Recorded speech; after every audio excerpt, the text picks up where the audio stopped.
Welcome to Design 113. In this session, I will be discussing utilizing the Polyline tool inside of AutoCAD.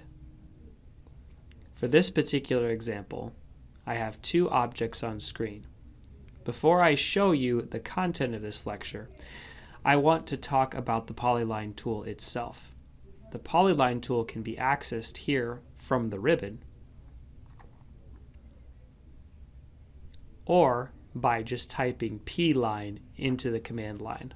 I prefer to use the keyboard commands. When creating a polyline, you can either enter coordinates or you could just click around the screen. Here, for example, I could type at -3, 0 and it will create another point that far away. When you're finished and you want to close a polyline, you can either use the snaps or type C to close the polyline. Now you have a single polyline object. It's going to be easy to do lots of other operations to it. I'm going to go ahead and delete this one and go back to my original two objects. You might wonder why you would want to use the polyline command. In this case, we have two objects that appear to be the same in both size and shape, but the one on the left has been created with the polyline, and the other one on the right is made up of a bunch of individual line segments. I'm not going to say that there's a right or wrong, because there's definitely a reason why you'd want to make it as line segments. But for this exercise, polyline is best. There are a couple of examples for that. One is the offset command.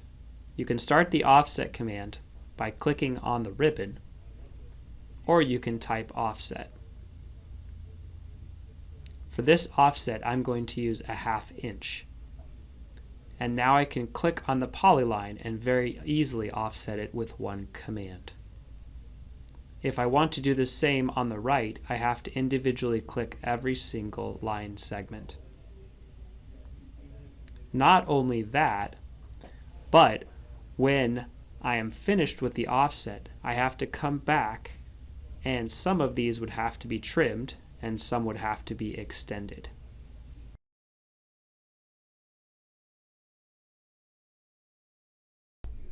So you can see that just the offset command takes significantly longer when it's not a polyline. And we're not even done fixing the inside perimeter.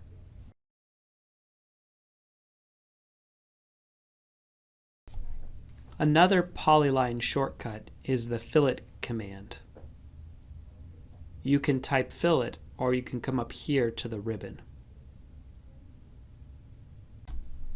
You will notice that the fillet command has a polyline option.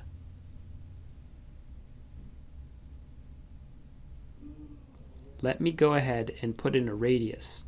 I'm going to type R, and I'm going to put in a radius of 1/4 inch. Remember, when you're starting AutoCAD, the default radius is 0. After doing that, I'm going to hit P for polyline. Notice what happens. I can just click on the polyline, and that fillet is applied to the entire polyline in one click. I can hit Enter to restart the radius command, and M because I want to do multiple radii. In order to do the radii, I could go around the object on the right and create fillets all the way around, but I'm going to have to click twice for every fillet. As you can see, this is going to make this command a lot slower for the version that is not a polyline.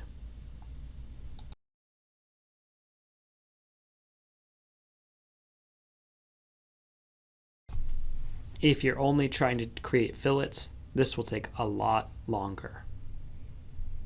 The other nice thing about polylines is that creating polylines and modifying them is typically much easier. So let's go back into the fillet command. I'm going to hit Enter because that was the last command I hit, and hit P for polyline. I'm going to head to apply a fillet to the outside polyline as well. Now I'm going to use the fillet command to get rid of those fillets. So I'm going to type F for fillet, and R for radius, and 0 because I want to delete the fillets. Then I'm going to type P for polyline, and now the fillets are gone from all corners of that polyline. Suppose I want to edit that polyline. Maybe it's an outline of a deck, and I want to make it curvy. That's where I'm going to use the pedit command. The pedit command asks me first to pick the polyline that I want to edit. Now you'll notice there are a number of options here. I'm not going to talk about all of them right now, but I want to point out a few. One of them is the open option. If I type O, it's going to break the polyline or open it, and you'll notice that the bottom side is now gone. If you're curious to know why it's this side, that's because I started at 0, 0 and went around in a clockwise direction. When I was at the end, I hit C for close. So typing open would open it back up, and typing C closes it again. Join is useful if you have multiple lines you want to join. Now you'll notice that if I type join, I can't pick anything on the screen. That's because when you start pedit, it tells you to select the objects you want to edit, and I only selected this one, so there's nothing to join. We're going to skip the width and edit vertex options for now. I want to focus on the fit, spline, and D curve options. The fit option is going to take the polyline and create curves that fit the shape best. I'll type F for fit, and notice how the curve is generated. It approximates the points that the polyline went through. In fact, if you look closely, the original polyline was right here. So the fit option makes the curve go through all of the points the polyline originally went through.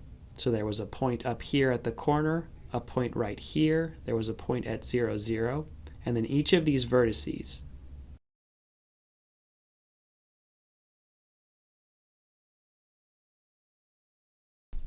The fit option ensures that the curve that's created goes through all the points the original polyline went through. If that's not what you want, you can type D for D curve, and it goes back to its original shape. So fit creates a curve that's still a polyline, but that curved polyline goes through all the points that you used to define the original polyline. I also want to show you the spline option. The spline option also creates a curve, and it uses the same points as the fit option. Once again, I can do a D curve and put it back. Let me show you how the spline works. I'm going to escape out of the command, and if I click on this, notice all the points are still there. These points are called control vertices. Control vertices control where the spline is going. Instead of going through the points, they influence the curve. What I'm going to do is start spline edit. You have to type it correctly. Now I need to select the spline.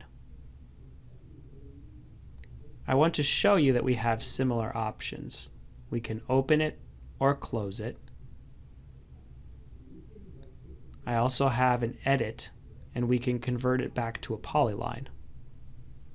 I have an edit vertex option, and I'm going to show that here because I think it's valuable in understanding how the spline works. I'm editing the vertex. I'm going to modify the weight.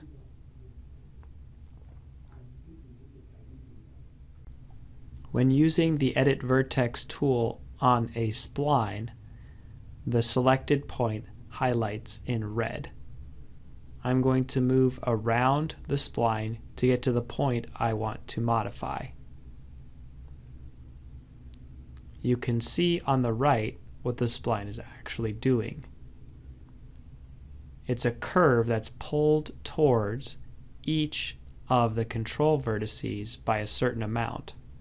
The curve comes in here and gets pulled toward this point, then it moves away toward the left and gets pulled towards that point. Then it moves down toward the right and gets pulled towards that point. The amount it gets pulled towards those points is called the weight. So here, the weight for each of these by default is 1. If I wanted to see how it's affected, I could increase or decrease the weight. So let's increase it by a factor of 5. Now you will see what happened. The curve is pulled much closer to that point, and it pulls away from these other 2 points. As we increase this value, say maybe to 10, the curve will come closer and closer to the original polyline. It will never actually get all the way there, but it can get closer.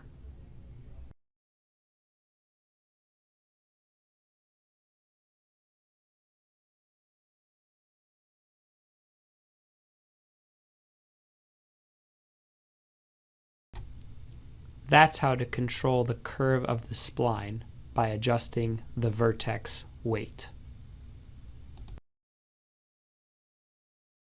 Let's leave this tool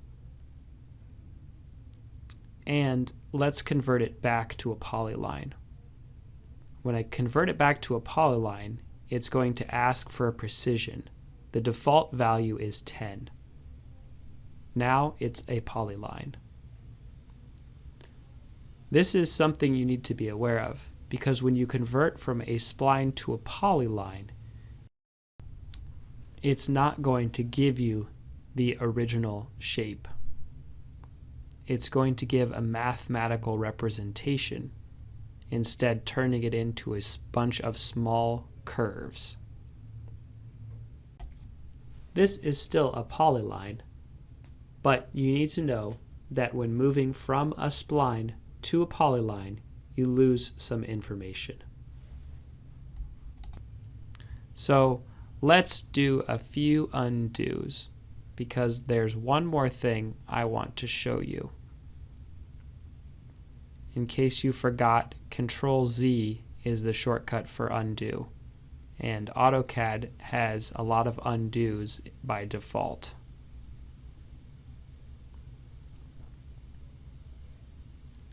Let's suppose I want to modify the polyline. Another option is just to click on the polyline and roll over these points. These can be stretched,